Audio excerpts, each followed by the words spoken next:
You've probably seen a lot of protests going on all over the world at the minute, and you may be wondering, why is the conversation about race only just opening up? The truth is, the black community is tired. Seeing the multitude of people in Scotland that are so shocked by the death of George Floyd shows how so many people are unaware of the continued oppression of black people and systemic racism that exists within this country. My name is Aleisha, I'm 19. As a mixed race woman growing up in Glasgow, I'm not surprised by the events that have taken place in America. The alienation and oppression of black people in Scotland is still very much alive today. I can think of many times in my life when I felt racially profiled or othered. As a mixed race woman, I do feel it really important to point out that I can never and will never experience racism to the same extent as my black friends, family or peers. Growing up, my friends always recognised me for who I was based on my personality. However, I did experience some racial abuse in school and it left me feeling singled out at times. I've been labelled a blackie, a packie, a half-caste lassie, and the list goes on and on and on.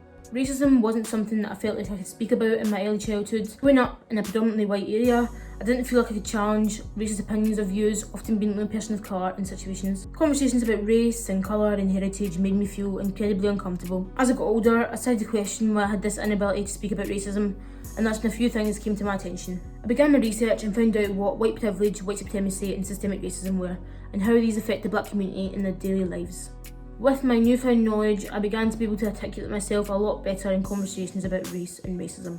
Conversations about white supremacy often make people feel uncomfortable. People will often start assuming that you're referring to the KKK. This is often the only way that people view racism, so they assume it doesn't happen here in Scotland because there are no infamous racial hate groups here. What people don't realise is that white supremacy is a broad term used to describe the social, political and economic system of dominance that puts white people on top. Nobody is saying that you're responsible for the creation of this system of dominance. We are asking you to help dismantle it. You can do this by speaking to your friends and family about the issue and by correcting people in your life where you feel you need to. We need to start having conversations that might be a little bit uncomfortable at times. As well as this, we need to push for better education out with and within Scottish schools. The fact that Scotland's history with racism, including its links with slavery and colonialism, is never once mentioned in the classroom is very worrying to me. Racism and race should be addressed a lot earlier in life, even before the school age in the family home. The recent activism is a huge source of hope for black people. However, it is so important, and I cannot stress this enough, that people continue with their activism. Your allyship with the movement should not end at an Instagram post. Allyship is a lifetime commitment to educating yourself, to doing your research and to constantly staying aware.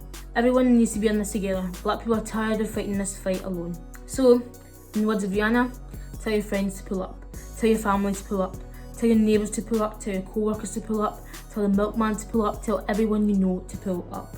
Your efforts could inspire the next person's efforts. Action is the only way that we can amend the situation.